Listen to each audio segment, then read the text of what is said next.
Hi, Mark here from the Tangent-Bound Podcast Network and host of the flagship show, the Tangent-Bound Podcast.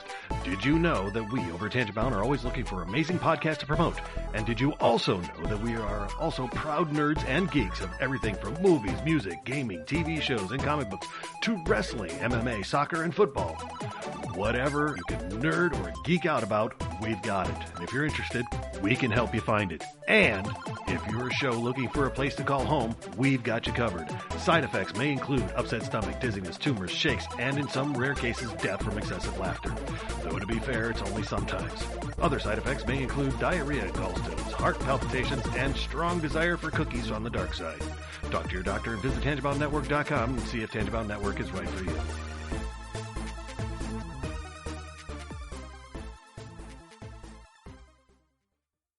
We're not doctors, therapists, trained professionals of any kind, so if you feel you do need help, please reach out and get the help you need. We have a whole list of things on our files page over on Facebook at facebook.com/crazylifepodcast, and or just search on the internet for the suicide prevention hotline number, or go to NAMI.org or whatever resource you can find. But just please reach out for help if you need it. If you feel as though you're going to harm yourself or others, definitely reach out. And try not to be alone. Also, if you feel that way and you realize that you're writing a note or making plans of how you would do, like harm yourself or others, definitely reach out. That's a huge red flag. And lastly, please do not replace the idea of therapy with listening to this show. Again, if you need help, please reach out and get the help that you need, or contact us. We can try to help you find the help that you need.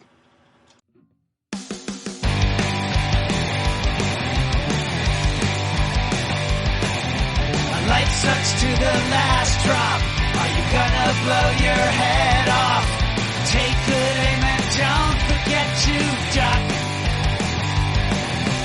Life sucks every Monday and all the way to Sunday, but I wouldn't have it any other way. I don't care how you're doing, what's up or how's it hanging. I'd like to buy this world one last drink.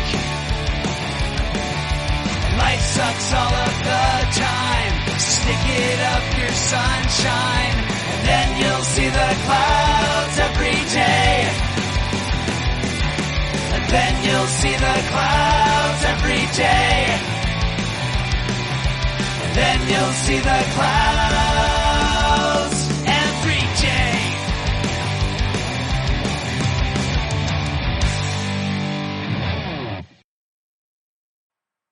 Welcome to the Crazy Life, everyone. My name's Jen. I am your hostess for the evening. And with me, as always, we have Brian and Henno. Hey, guys. How are you doing? Hi. Shalom. Shalom, lama ding dong. Did something happen in the last week or two, Henno? No. No. No. Oh, only everything. I feel like you and I should go first and just get this out of the way, and then like Henno just like you and I can go do whatever while Henno just You're gonna love this. finishes the show off. Yeah. Years all coming into one shining moment. Oh, I can only imagine. All right. Well, I will start us off. We will break with the tradition and won't make Henno start. So, so my week, 2 weeks. Sorry about that, folks. Kind of got a little crazy there. No apologies. Yeah. We own that. Yeah. We took last week off. Yeah. We did take last week off. Yeah, last week was like started as this isn't maybe the best night, and then it was like I think we were kind of at least I know me and Jen were both kind of like we're really not feeling it. Let's take the week off, kind of a thing. So and Henno was so good with it. So yeah, we decided to just take a week. We all kind of needed one, I think. Mm-hmm. Yeah. I mean, things are going fairly swimmingly for me. Nothing too crazy. Work is just chugging along. So far, it looks like it's about 2 to 3 nights a week, I end up having to do about half an hour to an hour's worth of work in the evenings. Couple of times I've had to stay up to like around 11 or midnight to get something done.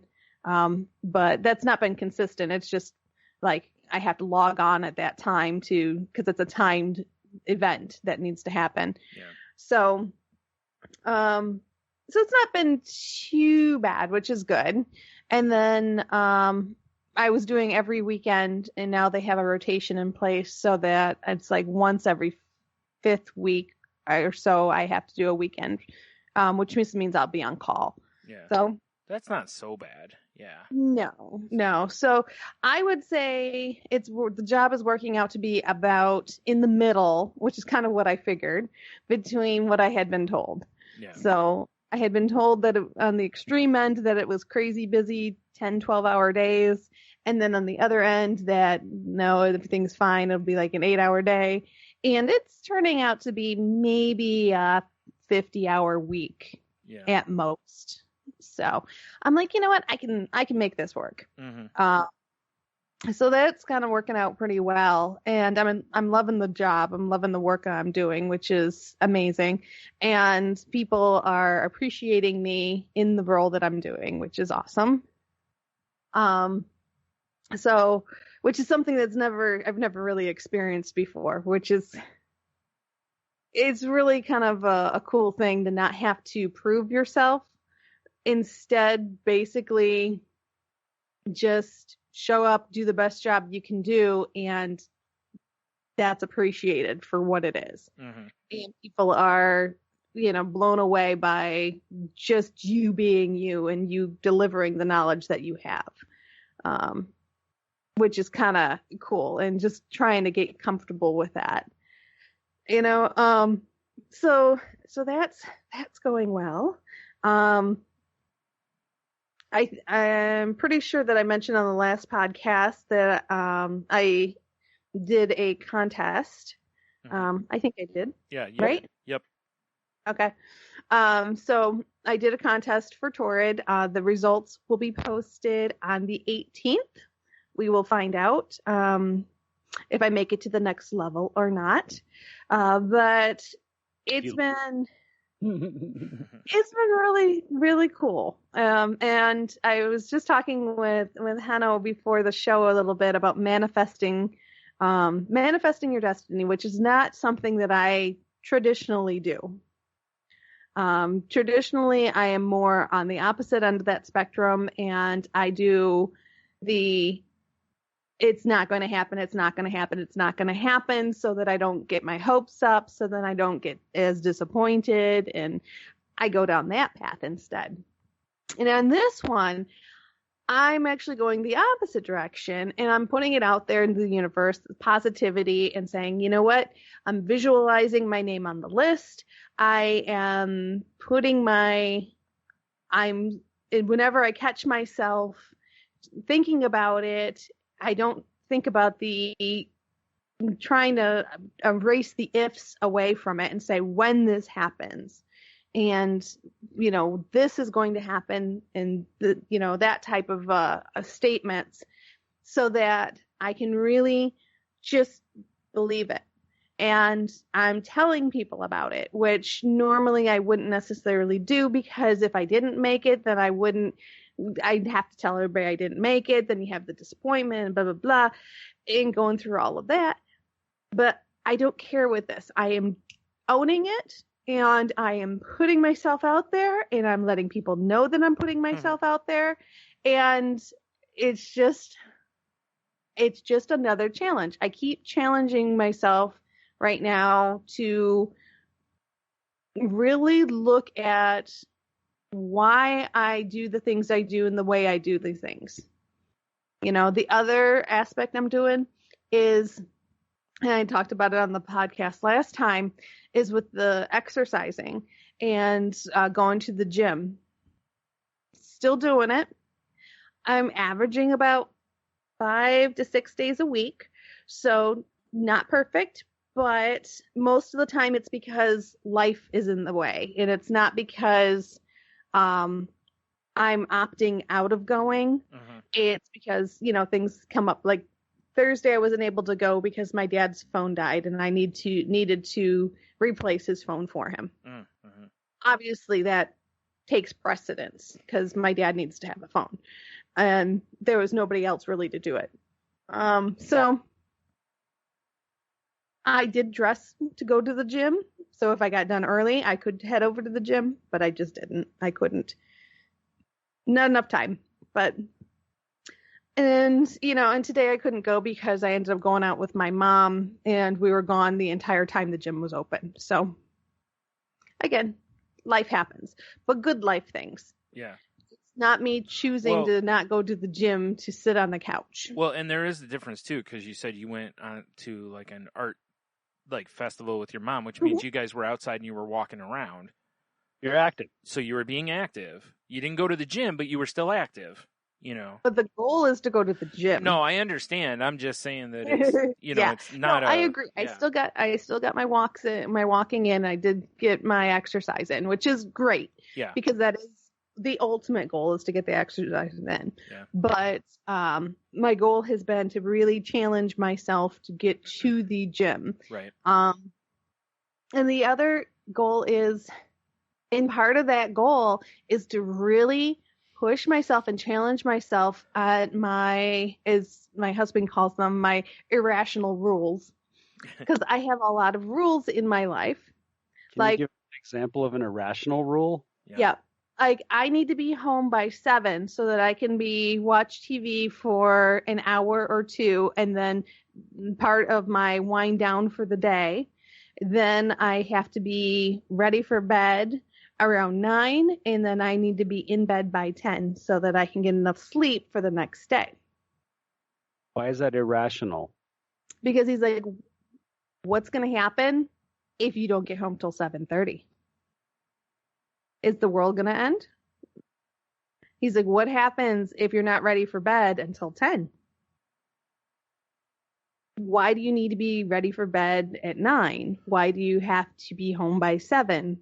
Yeah. And that one's that one's an easy one to break down, because literally any sleep expert or whatever will tell you that a routine for bedtime leads to better sleep. Better sleep leads to all sorts of health benefits. So that one's an easy one to kind of attack and say, well, that's not irrational. But does it take 4 to 5 hours for their bedtime routine? Some people, yeah. Like for me, yeah. I get it. Yeah.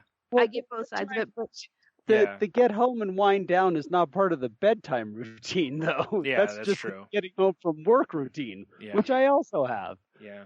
Well, and I get what he's saying. I what do too. He's saying is, and when I stopped and I thought about it and really started questioning myself, going, do I have to do this? Like, is this that important to my life? Can I not fall asleep if I don't do all this stuff?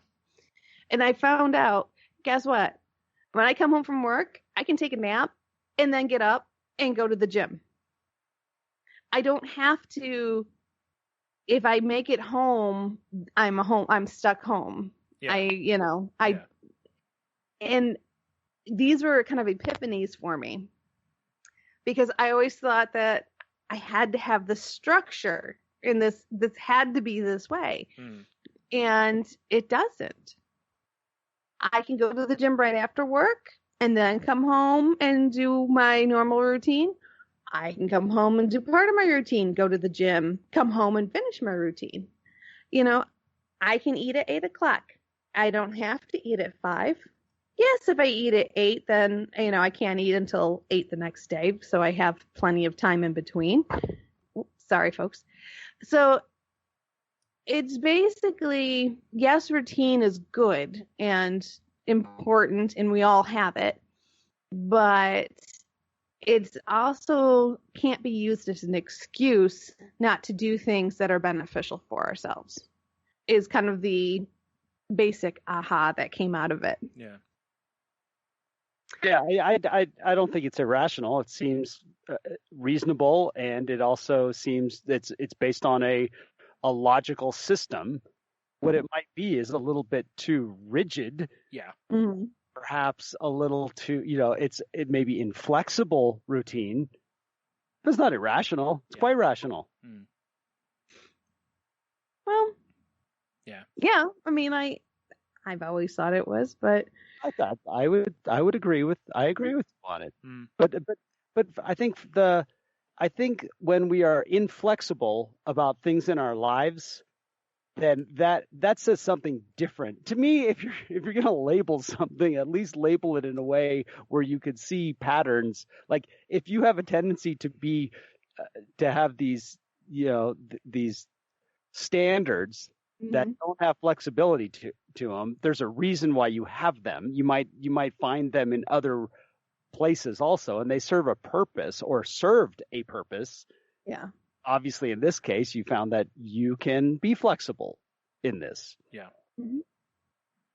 Yeah, and it's just finding that with everything comes balance. I mean, we've talked plenty about balance.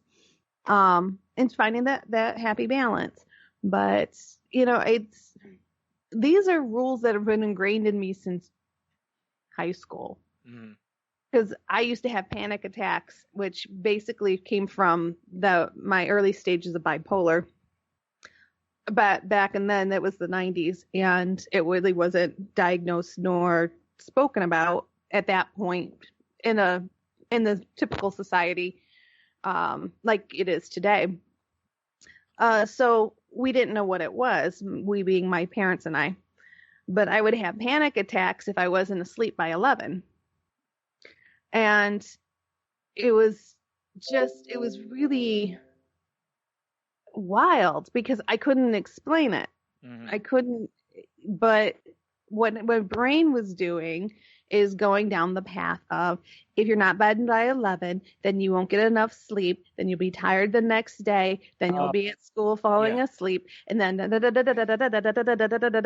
then pretty soon. Really, what you were kind of experiencing were like manic moments to an extent, because your brain was really just, once it was off to the races, it was gone, and now, and I want to point something out, is when you talked about them being irrational, this is where I lean more toward how Heno talked about it, because they were developed at a time when I'd have a hard time saying that was irrational, because you knew if you didn't get to sleep by a certain time, your brain would start going crazy. So that's a rational thing. You were like, if I don't do this, I'm gonna like go crazy all night, basically. So, but the rigid part is interesting, and where I grab onto, because I have the same issue, and what it comes down to is control issue at that point, because you can't control something, and then your brain just goes, and I've been the same way, where, especially like if you got to get up at a certain time tomorrow, whether it's for an appointment, school, work, whatever, and you're looking at the clock going, I got to get up in 3 hours, and your brain's just like, you know what I'm going to do? It's time to run sprints, and you're like, no, like, and that if you can have a good routine that, you might be able to kind of stave these off. So consistency. Good. I was just saying, consistency is very important for a lot of people that are recovering from mental health and addiction and all that stuff. Yeah. It's just a matter of if it goes too far. Because I do want to point out that most irrational thoughts are on the distorted thinking list. Yes. A lot of them start out. Yeah, I was going to say, and a lot of them start out as rational, but your brain just veers off the road and just goes, So sometimes it can be like, like Jen said, hey, if I don't get to sleep by a certain time, I'll have a panic attack. That's not irrational. That's, hey, I for my own sake, I need this. But yeah, but but other things can get in the way. What I was getting at with all that is that when you form them, they weren't irrational. Now, maybe if you compare it to where you are mentally now and in your life, yes, maybe they seem irrational now. But that's where the rigidity part comes in, because instead of adapting with your mental health and life as it's become, you were still adhering to those old ways. Mm-hmm. So now Yeah. what you're finding is that flexibility actually is allowing you to be happier. Letting go of some of that control is letting you, actually understand, hey, I don't have to white knuckle everything in life, and all three of us, especially, I know Henno and I have talked about this a bunch of times, is that's has been a real fight for us is letting go and just, And adapting. Yeah. have the confidence to adapt to whatever comes at you, and putting yourself out there and taking the risk of like, okay, I'm going to be asked to adapt to what comes at me. And I think you're doing that with the contest. I think you're doing that with this. These are all wins. Yeah. I mean, big wins. That was why I pointed out about you going walking with your mom, is I understood what your goal is, but right there, which shows essentially an adaptation in that, yes, you didn't go to the gym, and I know the goal is to just go to the gym, not to work out, but the idea, though, is realistically your reason for going to the gym is to do a little something there, even though that's not the verbal goal, that really is. You're hoping that by going, you won't walk in and go, and turn around and walk out. You're hoping that by going, you'll go, well, I'm here. I might as well do some activity. And you still today, though, you still, you didn't go to the gym, but you did get activities. So that's why I was like, that's one of those things where it's still a big win there. And even though you might not have hit the verbal goal, you did hit the intention behind the verbal goal, And I feel no guilt. No, and you that's shouldn't. another big thing for me. I feel absolutely no guilt of not being able to make it to the gym, twice so far this week. Yeah. Shouldn't. Yeah. It happens. I had good, in my mind, legitimate reasons, and I think most people would agree with me, that I made active choices. And the choices I made were to not get cemented into my goals and to just say, you know what, life happens. Yeah. These, I need to address what's going on in my life and take care of that, and take care of my relationships is just as important as me going to the gym. Yeah. So it's finding that balance. Yeah. And you're right. You shouldn't feel guilty for it, because it doesn't completely apply here. But again, the progress over perfection thing is, you had things that needed accomplishing.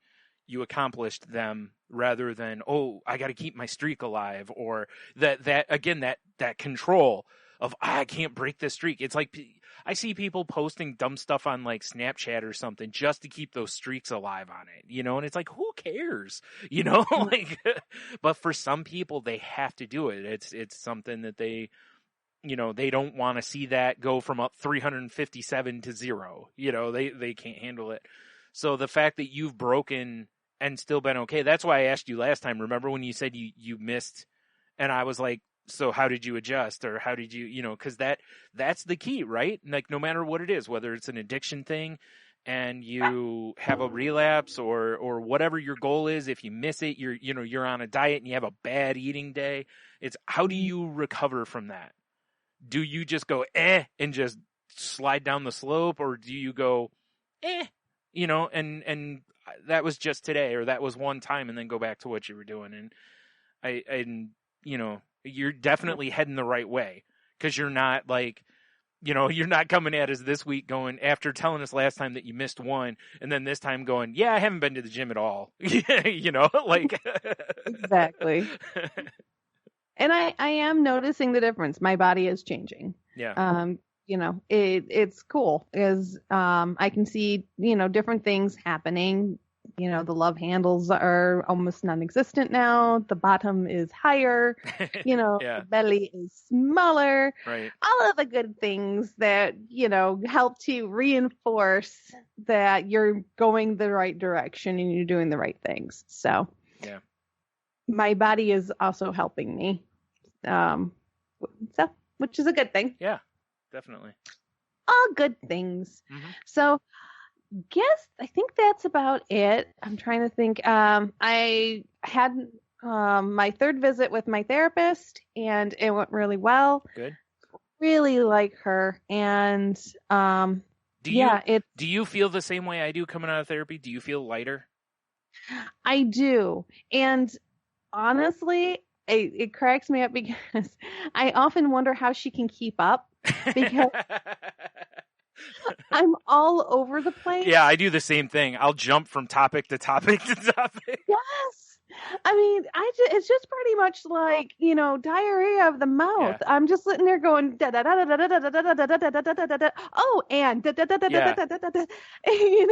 Mine actually will take every once in a while I'll see her write something down, and then I'll see her look over, and then we'll circle back. So I think what she does is she basically is putting a pin in something, and then that way, hey, I want to revisit this, and we come back to it. Although I tend to do that a lot. Like I'll talk, and then I'll go, but going back to this. And then I'll kind of rewind to where it was before and then move us back to, So this is how chill my therapist is.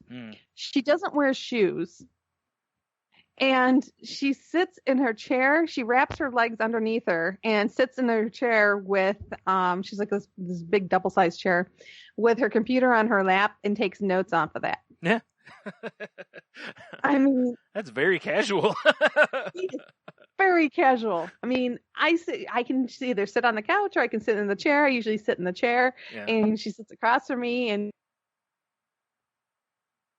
yeah, I just love how chill she is. She wraps her legs underneath her, no shoes, computer on her lap, taking notes, and just, hey, whatever, let's talk, and it's just super, super casual. I just love that. And that it makes seems me really real good. Comfortable. Yeah, I was going to say that seems really good because she's giving off a vibe of it being comfort, like it's not rigid.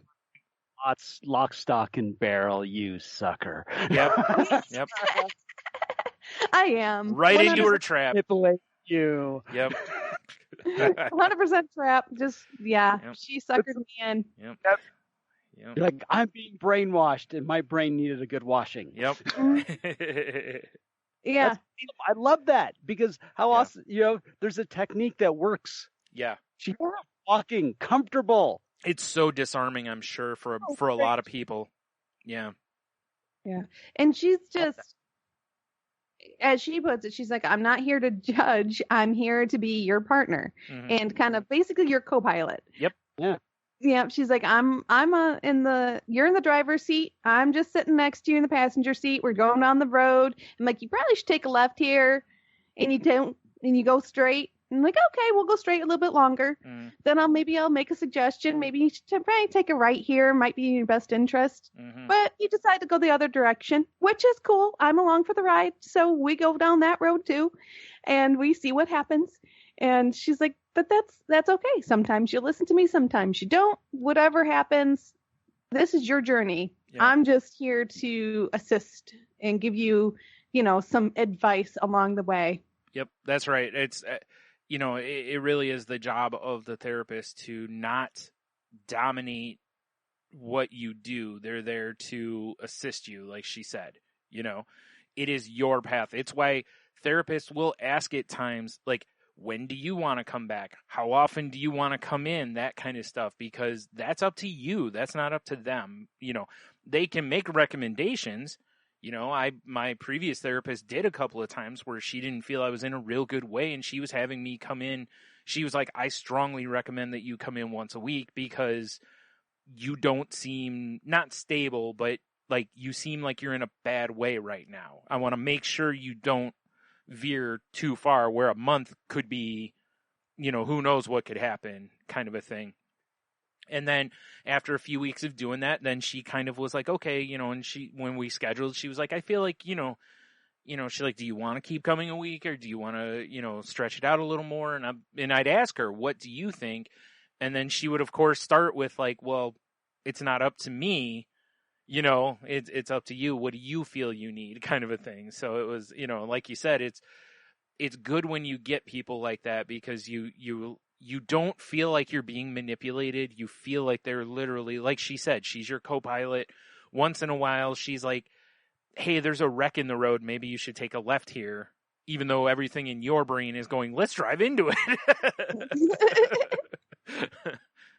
So that's good. I'm glad. It it was nice, and we ended up talking a little bit about my future goals and where I see myself and my retirement and things. And Yeah. she's like, it's good to have goals. It's good to have dreams, and it's good to go down those paths. But, we just can't live there. Right. Well, again, that's where, being flexible, because even though you may have one goal, who knows what life throws in your path. And now you're like, well, that's not, the path I'm on anymore. So let's adapt to this other. And, that makes sense. Like I said, I'm glad you found a good fit. So. Mm-hmm. Yeah.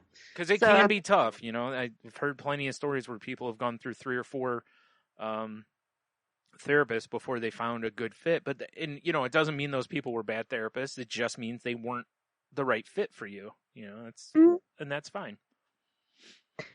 Yeah. And I just don't feel the meds, the new meds that I'm on from my doctor. I do not feel that they're working for me. Yeah. So they're not really doing much more than the stuff I was on before, and the one is making me nauseous, and so I'm just like, no.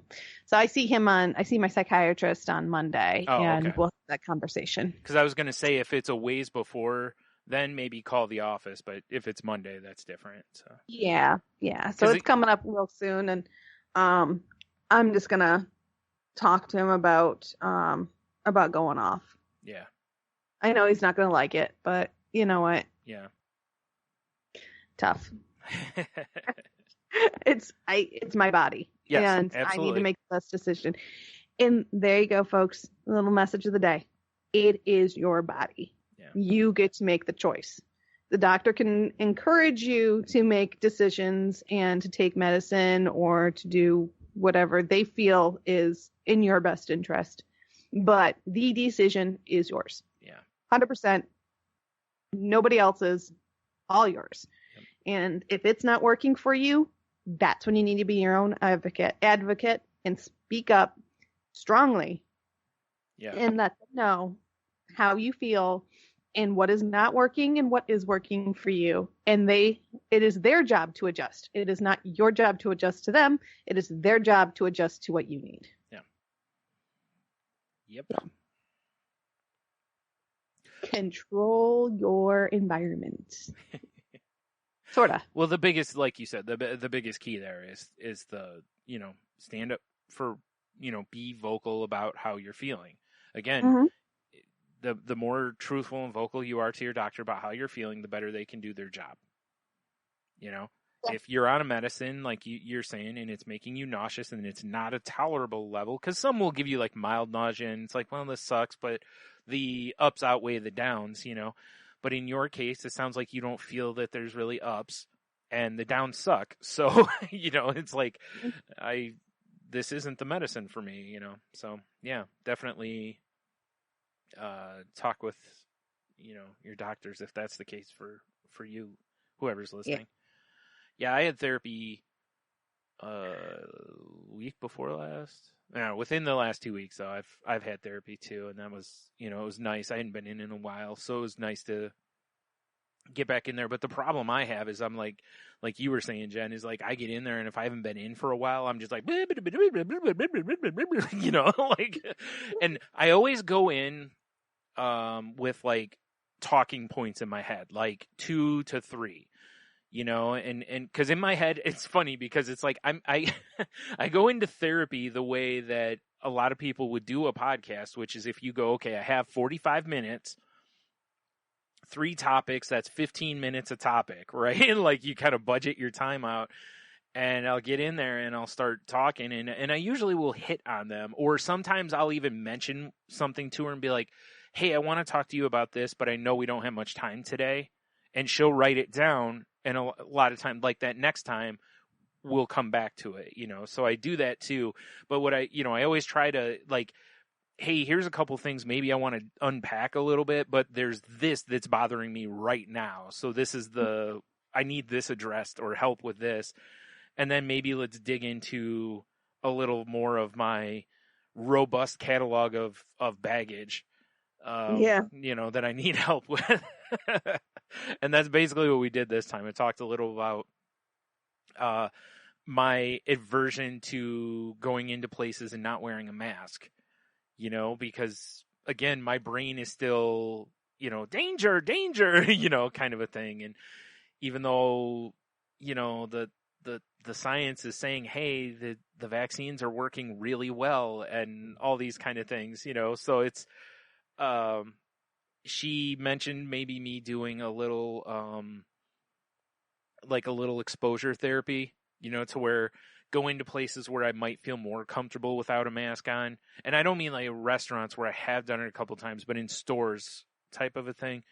Mhm. So I did. I went into GameStop and there was like nobody else in there except the 2 employees. And, you know, I took my mask off and, you know, I've been to a couple places now and it still feels so weird, you know, after wearing it everywhere for the last year and a half, whatever.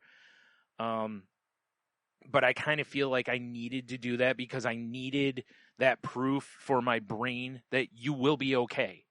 Like, you're okay, you know, Yeah. like, and I still don't trust it. I mean, I'll be 100% honest on it. I don't trust it. I still feel like, you know, but I'm also not going to, in the event, you know, knock on wood, wherever that I were to get sick or something, I'm also not going to go, see, you know, because that could have happened no matter what.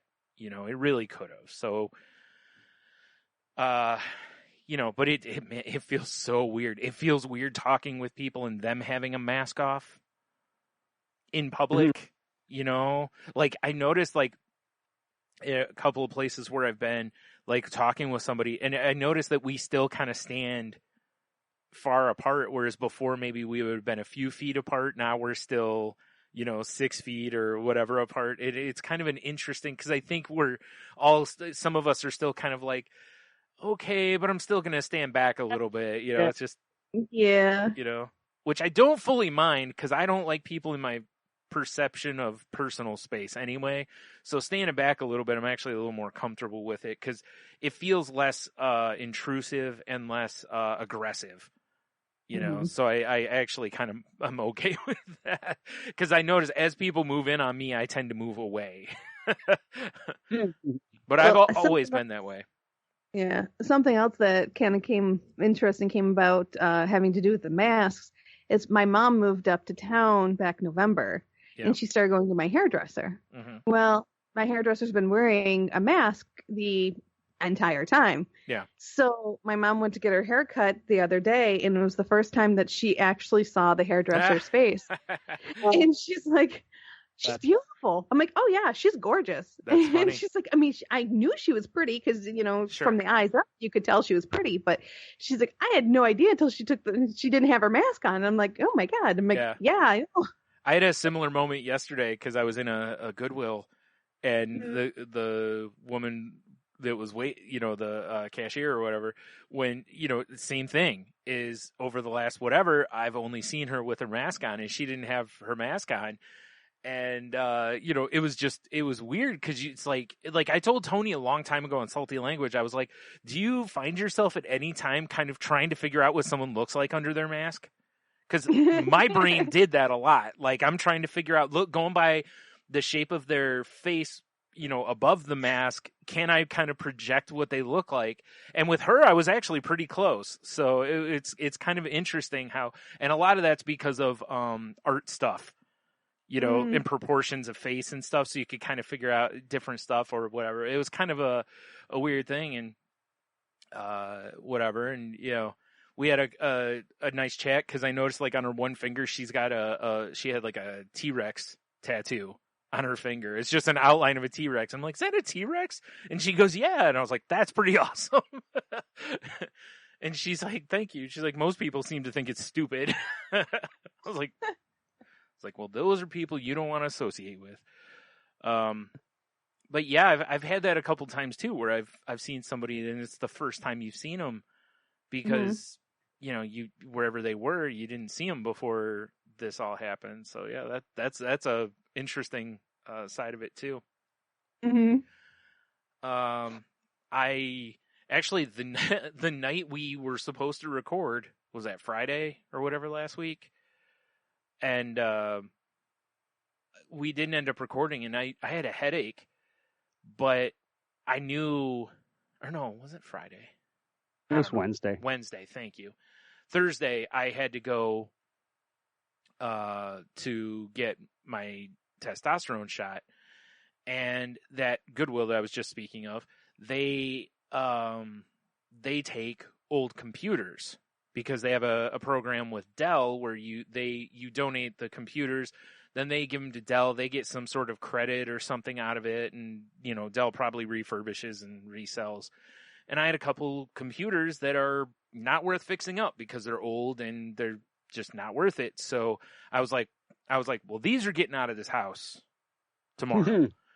Nice. And I'm like, even though I have a headache, it's like, I need to get this done because I've been wanting to get rid of those to clear up. Like I had one literally right here behind my laptop, and it's like, I just want them gone.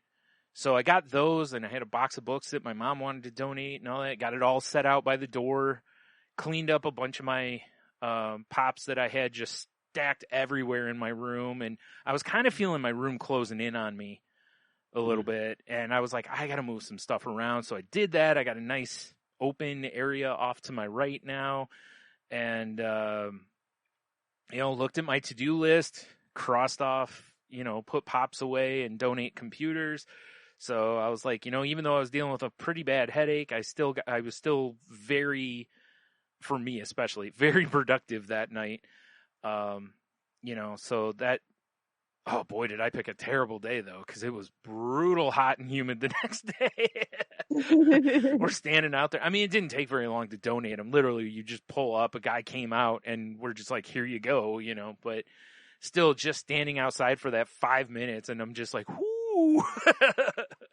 Like, I do not envy anyone who has to be out in this for any length of time, but it felt good to once again cross off a few things on the list and get rid of those, because I think part of it too was I don't know if women have the same thing, but I know guys all tend to, well, I'm gonna hang on to this because I'm gonna fix it later. Like, we all of us, whether you're into cars or electronics or whatever it is, we all seem to have a box or something like that with stuff in it that's like, no, I'm going to fix that, or I'm going to do this with it, or, I've got future plans for it. And those future plans always stay in the future. They never become present plans, So I finally was like, look, I'm tired of looking at this laptop, or not laptop, the one monitor behind me. Because it's like, I know I'm not going to fix it because I've talked with people, and it's basically like, it's not worth fixing because it'd be so far behind. It wouldn't be able to do things I'd want it to do now. So I was like, it's time for it to go, and hopefully it'll go along and do some good for somebody else or whatever down the road or whatever. Even if it doesn't, it's out of my hair now. So done and done. And that felt good too, was to just cut ties on something that had me bound a little bit, like I said, because that was I'm gonna fix it, I'm gonna this, it's like, no, I wasn't really, and it ended up being like if you watch an episode of Hoarders, people will do that shit all the time. Stuff all the time. They'll have stuff like that they'll have tons of stuff that's like, oh well, I got, and I've seen from my dad being a body shop owner, he used to have so many parts, and that's this car we got at the shop, and this card for that, and this headlight, and this, and he's just got all this stuff. And it was like, yeah, but when are you going to do it? And eventually, like I said, a lot of us come up with that. It was just time to go, I'm done with this. I'm not, Heno's talked about that with his music, with various instruments and microphones, and like, yeah, I'm not using this. I haven't used this in a long time. Why am I, someday I might use it. Why am I holding on to it for that reason? So out the door they went, felt good. And, yeah, it was nice. I mean, and I've gotten out of the house a few days. I've had more energy, I've noticed lately too. I haven't been as bad about that, like only having 3 hours of energy. That hopefully whatever that was seems to have kind of gone by the wayside a little bit. So I don't know if that was depression or whatever it was, but whatever was affecting me seems to have kind of lightened up. So that's all good. And yeah, I think other than dealing with a bunch of headaches over the last week because it's been so humid, that's been about it for me. But yeah, I will say, again, win for the week was that night, that I was dealing with a bad headache and was still like, I'm still going to get this done because it needs to get done. I'm tired of putting it off. So That's awesome. 2 more things off the list. Only got about 20 or so more things to go. But they are of a variety of, like, one is like clean my desk. One is, like talk to the school about going back to school. Like there are varying degrees of commitment. Mhm. All right, Hanno, take us home. So 2 weeks ago, my boss's employment was finally terminated. Mm-hmm. And it was a rather stressful deal for everybody at work when we finally got the word. And the good news, I got like a quick little quote unquote after action report from the board president who did it. And the good news is at least for me, it made me relax, was there was acknowledgement of what happened that day by my boss, and actually some shock about how that could happen again. Right. And some steps voluntary steps to look at ways to correct it in the future. And then there've been some thinking like, okay, it's been 20 years. Maybe now's the time to move on. And there was a lot of fear from other employees, like I said, so I stepped up and worked the weekend, at least came in and took care of things that we need to do for portions of the day. And, the general manager was great and paid me full days, even if I wasn't there the full day, which was very generous. Mm-hmm. But that started pretty much over, I think I ended up working straight. I was at work every day for almost 2 weeks. I had, maybe a 1 day here or there that I wasn't. And then so that was Memorial Day weekend. And when I went into work on Sunday, I was doing some work for our board president, who kind of explained what the goal was going to, she said, did you hear, and I said, I heard some of what happened briefly. And, it was a huge relief at the time, but then talking to Janet on Monday, I was actually sad. I was sad that this happened. Even though this should have been done a long time ago, it's still, I have enough humanity where, I don't want anyone to have to, lose something that was important to them. Mm-hmm. For the rest of us, it was just like, just a giant collective sigh of relief. And so I had a very nice frank talk with her, and she said something about how that, because 2 days before I'd actually had a conversation with one of the other board members who congratulated me on my promotion. And I was like, oh, really? Okay. I didn't say that, but I just said thank you and just let it go because I haven't heard anything about that. And, as far as concerned, it means nothing. And then the board president informed me that there would be no facilities manager, which, that we were it was something that we talked about the idea being, during the course of that week, we were actually putting it into place where there's no more gatekeeper. Yeah. There's no more somebody directing every action of the staff, that we were all going to, and it was something I firmly believe in, that if somebody happens to be the go-to call on something, you call them. Mm-hmm. And so I had no problem with that. And so the week went on, and we were getting, and now we had that whole week of uncertainty, now we finally have certainty, and I had X amount of days to. I wasn't going to basically that his computer was sitting there. I was given a password for it, but I wasn't going to sit down at that computer until I knew what direction we were going in. And by the end of the week, by Thursday, I was wondering, so who's running the facility? What are they? What's the plan? Mm-hmm. And there really wasn't anything. There was nothing. Nothing was coming out. Nobody knew what was going on at all. And I wanted to go into the weekend with some sort of, and so I found out that we were going to, because there was a chance to have a meeting earlier, and it got blown off, and reasonably so, because we were all packing up my boss's stuff and trying to get it back to him and all this. And so finally at the end of the week, the full story was given to the full all the employees, which is wonderful, and the board assured us that that the behavior is not acceptable, and other things weren't acceptable, and then at the end we were told that there was going to be no facilities manager, and does anybody have any questions?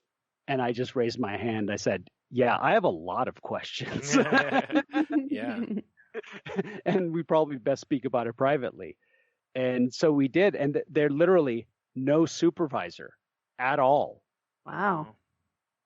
And I was like, I'm going to.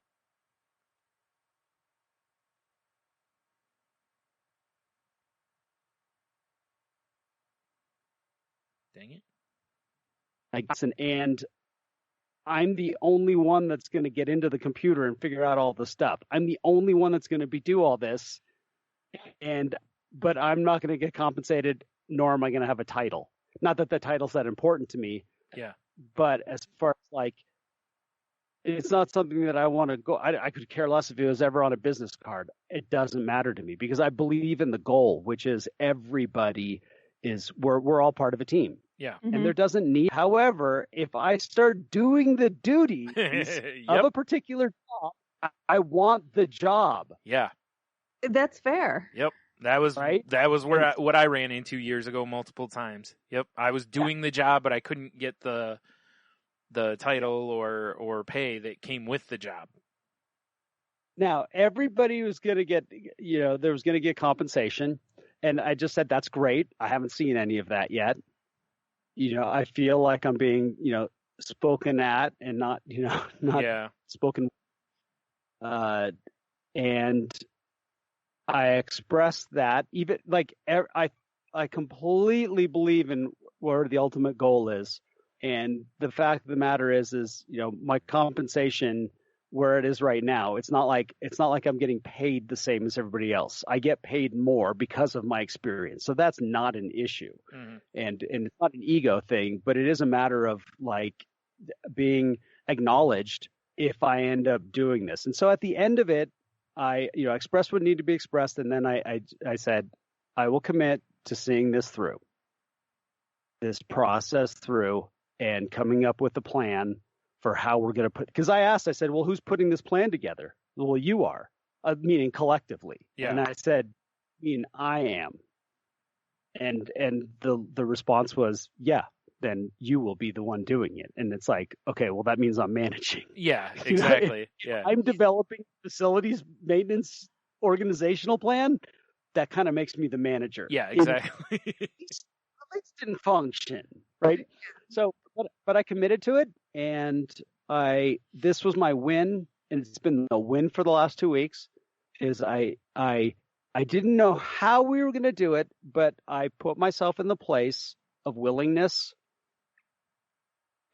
to do what I do anyway. Mm.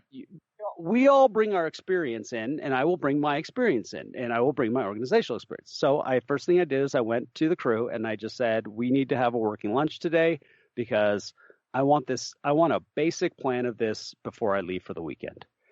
And I had my one coworker who's he's one of the few people that is actually a manager, was balking about time. And I said, no, we are all going to make time for this. This has been presented to us, not me, us, and we will do this.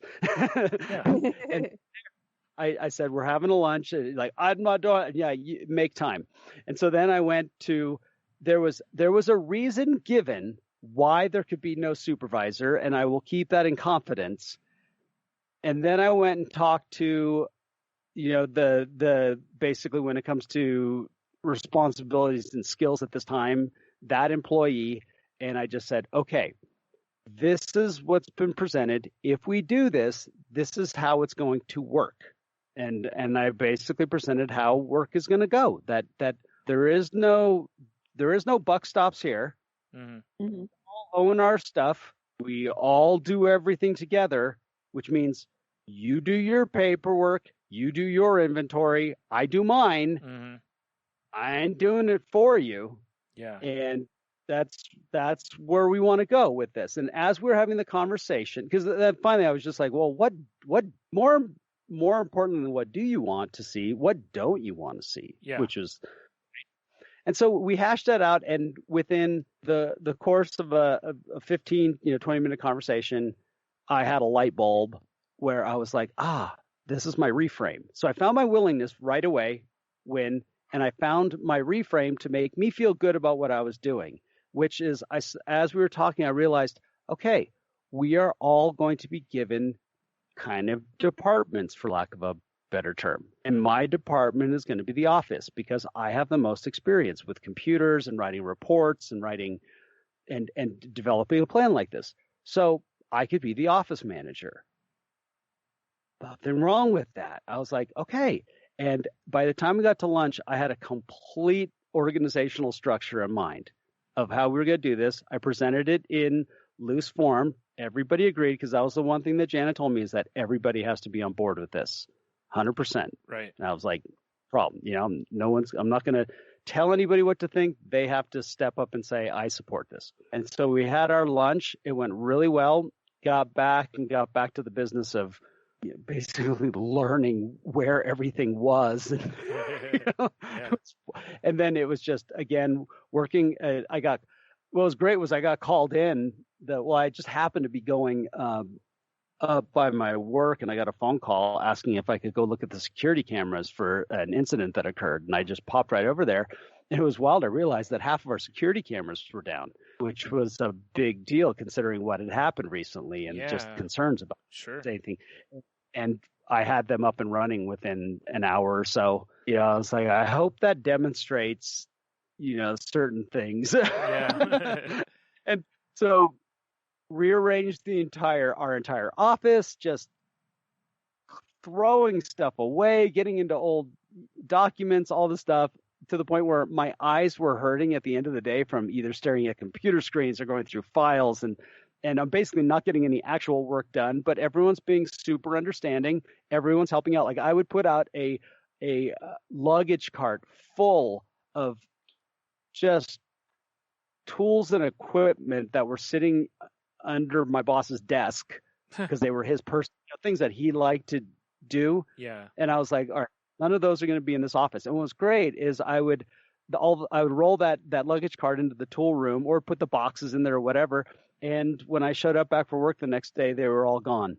The guys that put them all away. And I was like, this is teamwork. Yeah. This is how it works. Yep. Didn't have to tell anybody what to do with it. They just did it. Right. And that to me was like, okay, they respect me for what I'm doing, and I respect them for going on. And as we went, the more we had things coming up, and we were putting things into, the plan was coming together, at least in my head.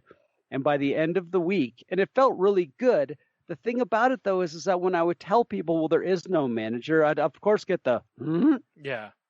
Mhm. Well, yeah, because think about it. What job have you ever worked where there's no manager? No, none. Right. And there's still a property manager. Yeah. The thing I feel bad about is when she decided to take on the job, it was going to be co-managing her property manager, and there was a facilities manager. They literally rewrote the employee handbook for that model. Yeah. And now it's gone.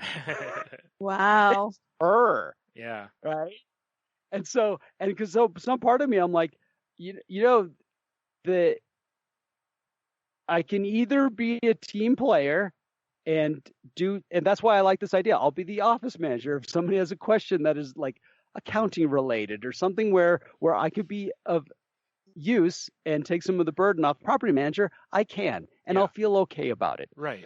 And so by the end of the week, one of the things was it was becoming very clear to the other employees as we were going through the week, and I was saying, okay, this, we're discovering where passwords were and who to order things from, and like, okay, you're going to be doing this next time. I'm not going to do it. We're going to do this together, and now it's your baby. And the response is, wow, I'm suddenly doing a lot more work. Am I going to get more money? Yeah, right. And I've been assured that everyone is going to get more money. Yeah. And so we get to the end of the week, and they're like, can we have a meeting on Thursday? This was Wednesday, just a couple days ago. And I just said, well, I don't have this done yet.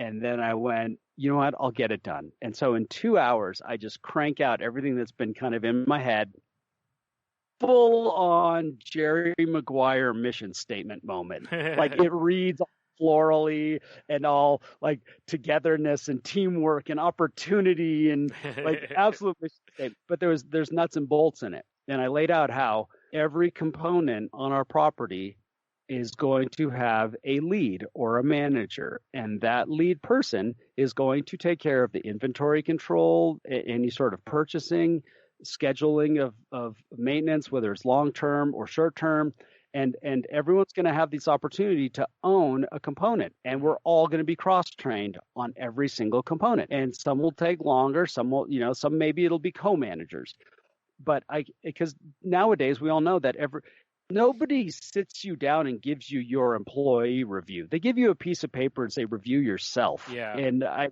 And we're going to have to do that if we don't have any supervisor, right? Yeah. So I said, well, this is how we can evaluate ourselves and each other on the team. If we have, there's going to be a spreadsheet that has every component, and there's going to have everybody's, and the more, did you take on more components this year? Yes, I did. How did you do? Well, I did great on these ones. I did okay on this one. Boom, there's your review. Yeah. Right. Yeah. And right. I felt really strong about this, and there's still like this, like, well, you're still the de facto manager because who's putting together the proposal? Right. That's the response. And again, my win was staying the course on being positive about this goal, because it's not just about me. It's about opportunities for everybody else. Right. It's opportunities for my coworkers to step up.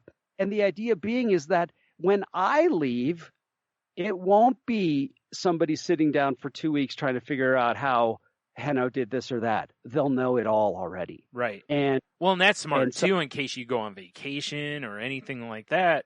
Because otherwise, what would this could be a nightmare if you don't cross train. Like, so it's gonna be it's all part of the system. So I was really hoping that by the end of this week that we would find out about increases and that kind of stuff, because I know the guys were looking forward to it. Yeah. But it ended up getting pushed off till Tuesday. They said, we're not going to do it. And it was wild. I had a split second of resentment about that. I busted my butt writing this thing, and it wasn't going to happen on Thursday. And it was amazing how quickly I let it go. Awesome. And it was like there was just so many wins there. The last 2 weeks have been filled with so many potential landmines.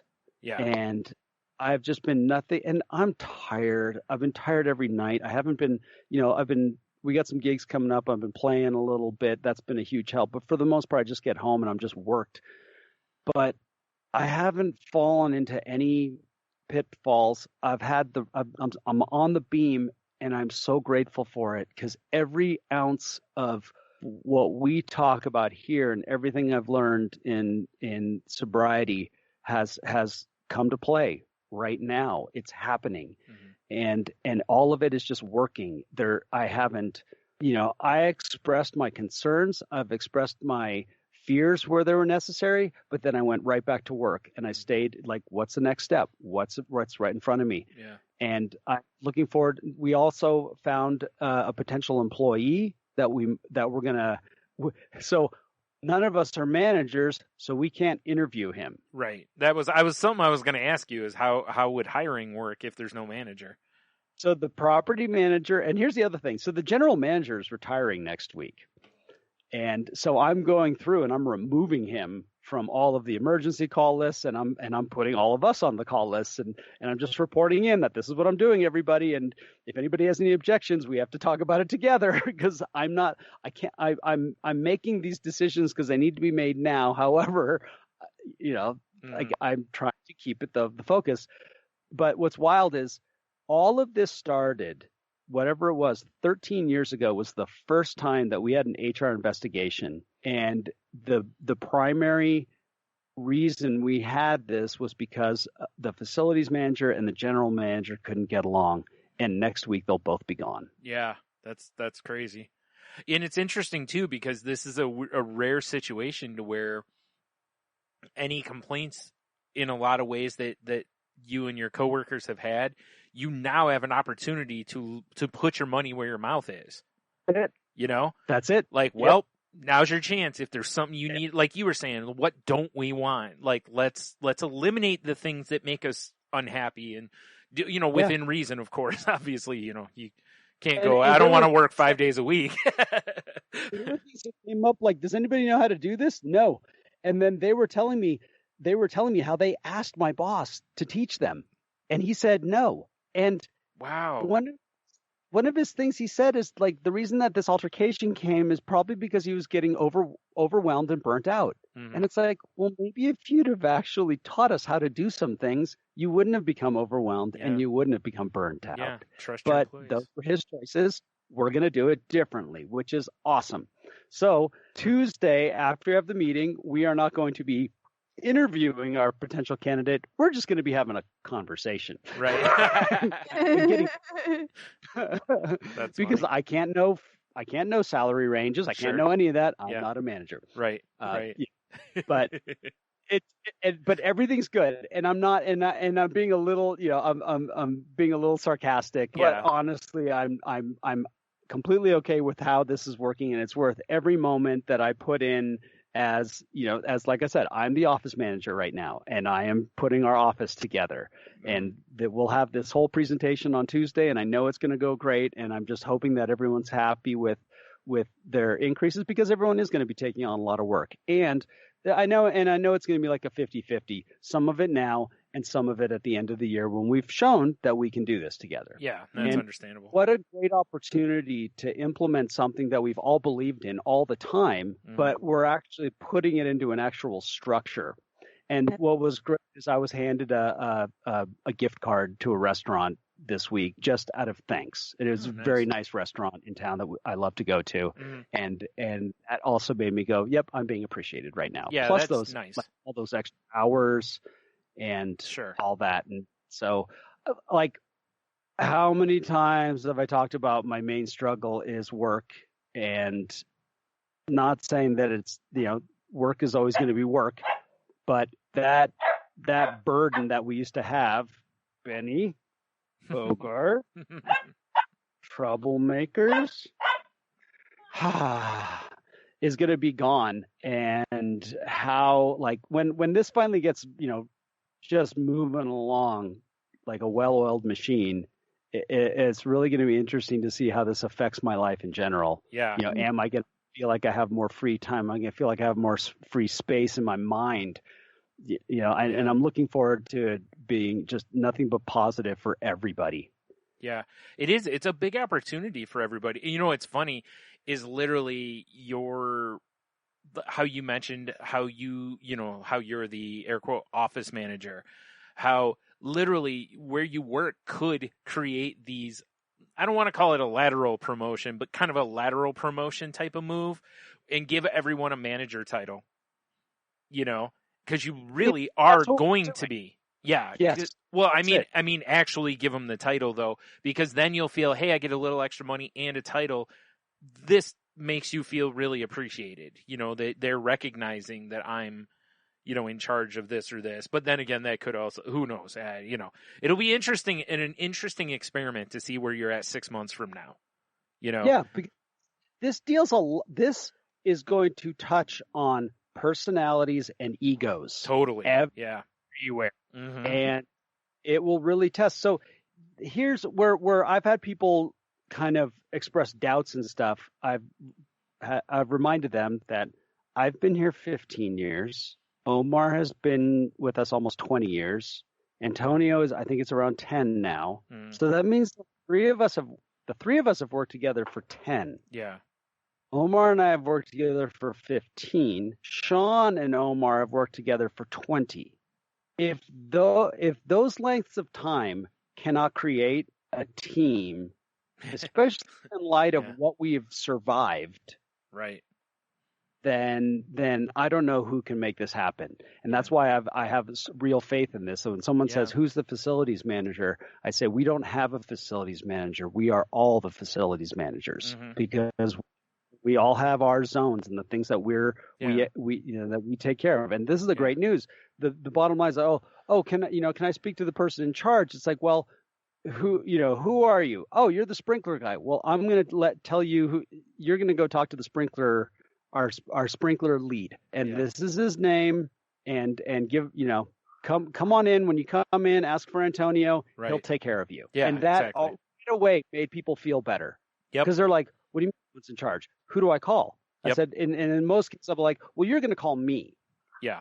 But when this happens, you're going to call, Antonio, and he's going to take care of you. Don't worry about it. Yeah. Everything's good. Yeah. So, that's awesome. It's really, it's exciting. I mean, it is, it's exciting. Yeah. And like you said, it's like, I'm sure it's going to be a buttload of work for a while, getting everything lined up how you all want it to be. And then after that, hopefully it'll go into, not like a coast, but hopefully from there it'll be smoother sailing, to where it'll be a little more just, upkeep of the system versus, like now you're trying to who's doing what and getting everyone, all the ducks in a row at the moment. So that's very cool though. Yeah. And when we did I presented my proposal. I gave a copy to Omar and Antonio, and we all read it together. And they're both their primary language is Spanish, so I went over some of the definitions of words because I use the word egalitarian. I'm like, that means equal. Yeah. And they were on board for everything. So when Tuesday comes and she asks, is everybody, it should be around, yes, we all understand and we've all seen it and everyone's on board with this. And And in that conversation was some great moments, like where Antonio said, okay, well, so if I'm in charge of the lights, does that mean I ordered? And I said, I'll put it this way. I said, you're the lighting lead guy. All of us replace light bulbs around here, but let's say Omar goes in on a Saturday and finds out that we're almost running out of a certain light bulb. Well, he's going to get a hold of you, Antonio, and say, hey, Antonio, we're running low on these. And then you're going to come in here, sit down on the computer and order those light bulbs yourself. And Antonio's eyes just kind of lightened up, they lit up a little bit. Yeah. He was like, awesome. Like he feels like somebody's looking to him to take more than just like, hey, can you go check the garbage? Yeah, right? Yeah. That's very cool. Everyone wants to feel like they're a knowledge source. Yes. Everyone wants to have that respect for what they bring to the table, their knowledge, their experiences, and to have someone look to you and for you to do you is an amazing experience. Yeah, and that's why I am so behind this, because there'll be the things that there'll be the things that all of us will. Someone's going to look to you and say, "Hey, can you get me more of these?" Yeah, no problem. Right? Yeah, you're the go-to. You're the guy. You're the hookup. Yeah, exactly. And that's a cool place to be. Sometimes it can be like, but overall, it's still cool, especially if you've never been that person in a job environment. Yeah, it is kind of cool. Nobody has. Yeah. Because I know, like, the first time I got to be a manager and stuff, and you got people coming to you asking you questions, and you're kind of like, this is kind of cool, and I don't mean like in a power trip kind of way, but it's still like, hey, I call the shots. Like, like, this is kind of cool, The feeling of, I'm hoping that everybody gets a new feeling of value. Mm-hmm. And that we will, and that this feeling of value is going to be shared amongst us. And that, to me, I feel that is infectious, mm-hmm. and is only to improve so many aspects, and it is personal and professional. Yeah. Well, you've seen it, like there's businesses out there where they've like essentially turned the to where the employees essentially are the like owners of the company, and they found that, you know, people work harder and all that stuff for that because they have a genuine stake in it, and they want it. They have pride in it because they own it. It's like your house, you know. A lot of you take care of your house because you own it. You want it to look nice. You don't want it to look like a dump, you know. So it kind of those kind of things, and that's what this is doing. So I said it's such a rare practice, you know, that most companies won't do. Most companies like micromanage versus this type of a move, where in a lot of situations this kind of move might work just as well or better, you know. But it does help, like you said, 100%, that you guys have all been there a long time. That's a big key, you know. So that's the one thing we talked about is when we're looking at hiring a new employee, all it takes is one person that's a little too ambitious. Yep.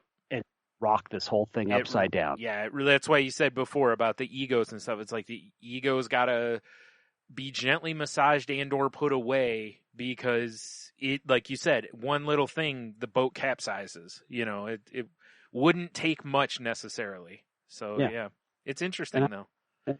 It's going to be interesting because most people who have heard this kind of, I'm not going to say most, there's probably, let's just call it 50-50. Half the people have heard of this kind of stuff or are currently, you know, dealing with it in their work environments. The other half have all been under a traditional environment and will just roll their eyes at this. Right. It's the people that are rolling their eyes at this. I want to prove them wrong. Right. Mm-hmm. And it's understandable though, because you think about, like, you know, when you were in school and you had to work in a group of 4, right? And it's like, well, there's no leader. You're all blah, blah, blah. And it's like, there's always a leader. There's always a manager. You know, there's always one person who takes the lead, and there's almost always one person who doesn't do anything. And I know that's what a lot of people are thinking, is that that's what's going to happen here. And could it? Absolutely. You know, totally could. And, you know, and chances are, and most of the time it's going to be me. Yeah. Just by virtue of the amount of experience, but over time it will be less and less. Mm. And I trust that aside from a title, that they are showing my appreciation for my skills and values through my paycheck. Well, it's also a really interesting, and this is more like moving it to you versus the whole group. It's a very interesting thing because, you know, we talked a little bit ago about the concept of control and having control issues. And I feel like you're in a position that if you allowed control and or ego to kind of get away from you, you probably could become the de facto leader, like you said, and probably just straight out run things because of just who you are.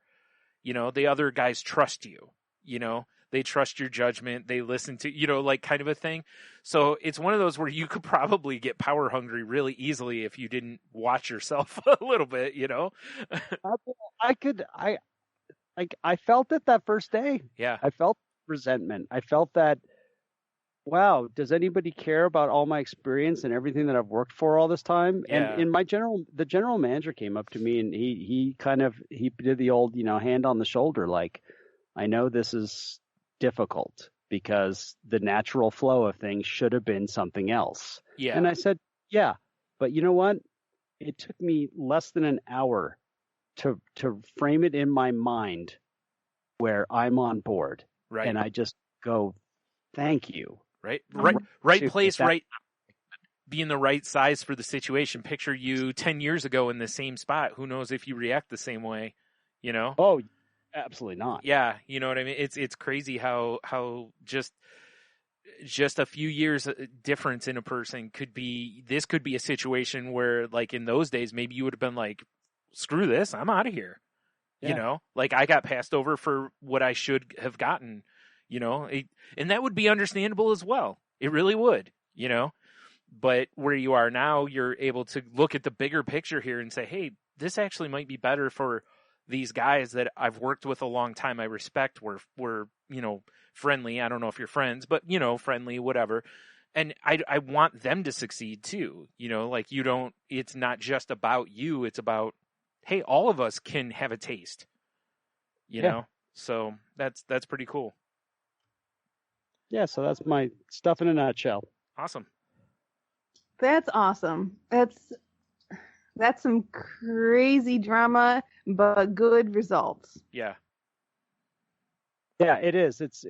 I look forward to giving everybody updates on how this is going, 'cause it's pretty awesome. I'm totally excited to hear that, because to me, I'm just seeing social experiment here. You know, essentially. absolutely. So you know me, like I'm immediately like geeked about like all the little how the nuances work and stuff, because it's one of those things where it's like a Jenga tower. You know, one piece moved the wrong way and on the whole thing. So, or maybe the piece you think's going to pull it all apart, and then it's like, well, it's still standing. So it'll be interesting to see. And I don't have any stake in it aside from being your friend, so there's no risk for me involved in it. We get to watch. Yeah, it's awesome. We just get to gawk. Here's the other thing that I really feel like, and this is just purely from our podcast standpoint, like everything that I share about the type of person that I want to be, Mm-hmm. it makes me feel like I'm in the right place at the right time. Yeah. Right here. Like it needed to be someone like me to be able to, and what I mean by that is the me that I want to be. Yeah. That I have professed these ideals within myself, and now it's like money mouth. Yep. Yeah. Put up or shut up. Yep. And you're being the right size for the situation. And it is the greatest thing in the world to just go, oh wow, okay, this is all the stuff, these are all the ideals, these are all the the positive thoughts and the prayers and the desires to be a better person, opportunity to put it into action. Yeah. And it feels really good, and I feel a genuine desire to see it through, and that I owe this, like this whole idea of like, if the higher power presents you with what you've wanted, then you better be stepping up and taking it. Yeah. Right. Yep. Mm-hmm. If the universe had listened and says, here. Yeah. Yep. It's like, oh, okay, I will say thank you and get to it. Yeah, exactly. And like you even said with the resentment stuff, how easily you could have shut the door instead. Mm-hmm. And said, a little more to it than you did. So it's important. You're right. This is a great example of showing, like, you've been doing work, you've been trying to reframe, you've been doing all this other stuff, and it's built and built and built. And now here it is, this is what you've been building to, it's fight day, all the training camps and all that stuff. It's go time. And now it's, time to see if your strategy was better than, the others, especially once you get punched in the mouth once. That's it. Yeah. Yeah. That's it. Yeah. So far I feel pretty good about the match. Yeah. Good. I've taken a couple blows and I've went, no, these aren't blows. Yeah. That's all I'm you good. got. Do you know who I am?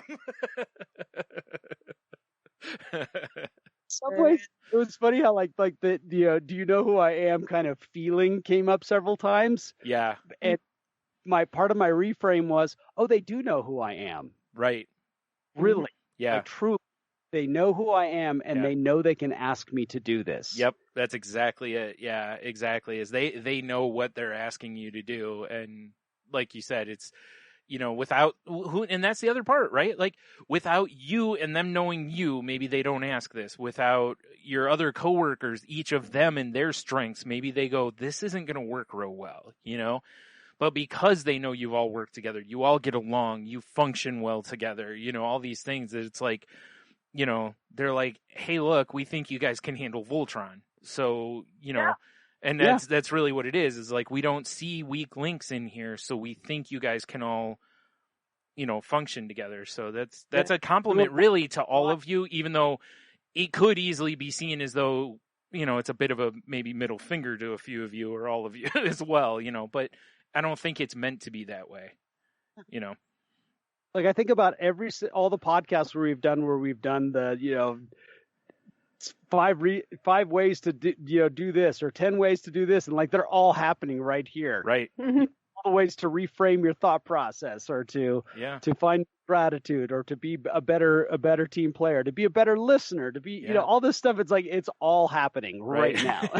And that's why cool. we when we talk about it, we keep bringing this stuff up. Is for anyone listening, this is why doing the work's important, because at some point you'll get an opportunity to put it into practice.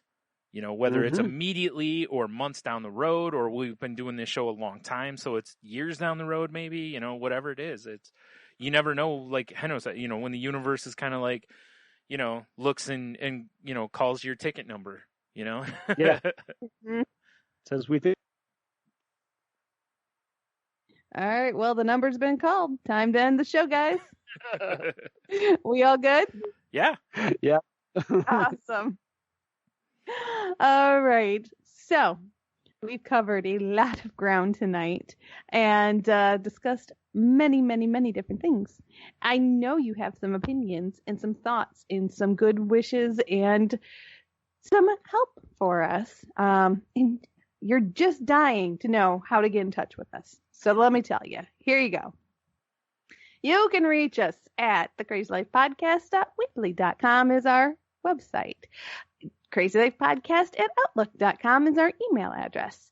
If you'd like to talk to me direct, I'd love to hear from you. You can reach me at Jen's Crazy Life on the Twitters, and that's Jen with the G. And Henno, how can they reach you? You can find me on Twitter at Ida Henno, and you can find me on Facebook, Henno Heiter, where you can also search for me on Instagram and see all my silly pictures of my dogs. And you can check out my other podcast, Movie the Needle podcast, where we just released an episode where we watched the movie classic The Sting. And so that is out now. And our next one that'll be probably up in a week or so, which was really fun, is we did a versus of Speed 2 versus Die Hard 5. So we were shooting for horrible sequels, and it was really fun. That sounds awesome. Yeah.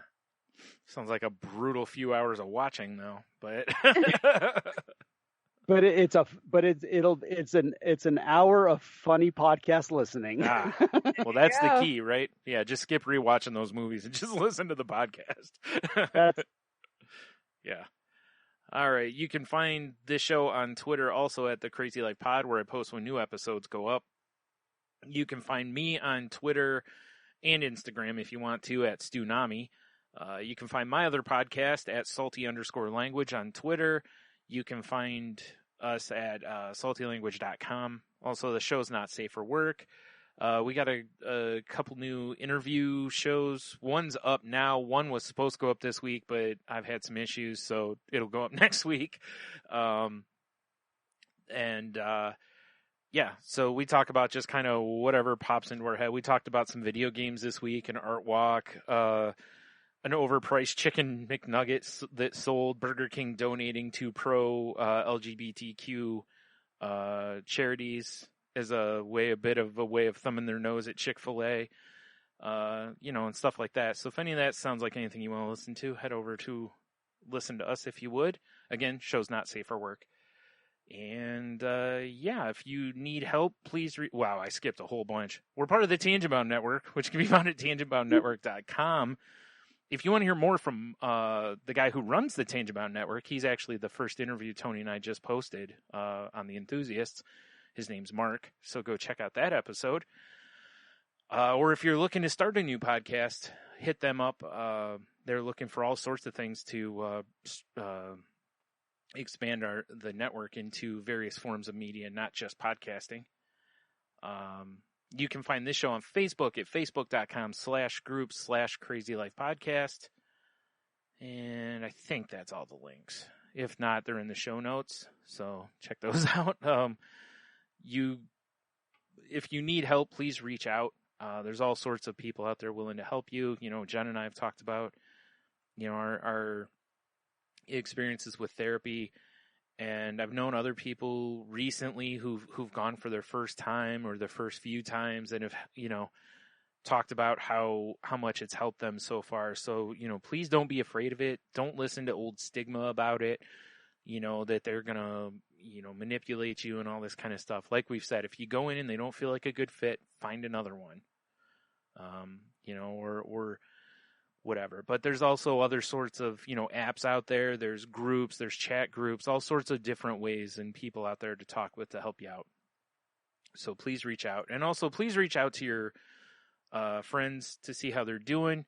Even though things are reopening and everything, a lot of us are still very hesitant to, run full speed back into life as usual or whatever. So, please check in on your friends, make sure they're doing okay. Or better yet, we're at a point now, maybe, you can actually go have dinner with them again or whatever, which probably will feel weird if you haven't done that yet. Yeah. So anyways, and then of course, please be kind to one another. Again, if you go to a place and they ask that patrons wear masks, please just put it on and wear it. Don't make life horrible for the people working there. They're just trying to do their jobs. So please, just be kind to everybody and just put good energy out there. Absolutely. I echo that statement, and with a little story. Today, I went to the local Arby's, and the line was around the entire building. Yep.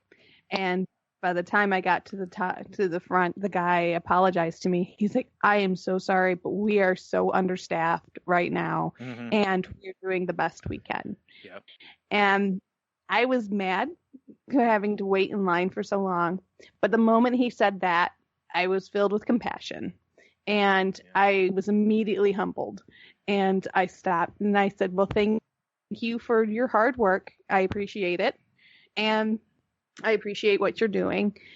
And we continued, we finished our transaction and it was done and I drove away. And it just dawned on me that we are in such a unique time. We are not done with the whole COVID craziness. Yeah. We still have to persevere through this.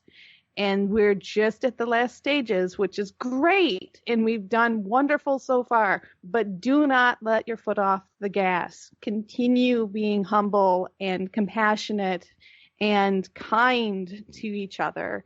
And just keep up with the patience. I know it's tough. I know we're all frustrated. But just keep on pushing through this. Because we're almost there. Almost. A little bit more. Yeah. So, hang in there, everybody, and go out there, have the best week you possibly can. And don't forget, wiggle those toes.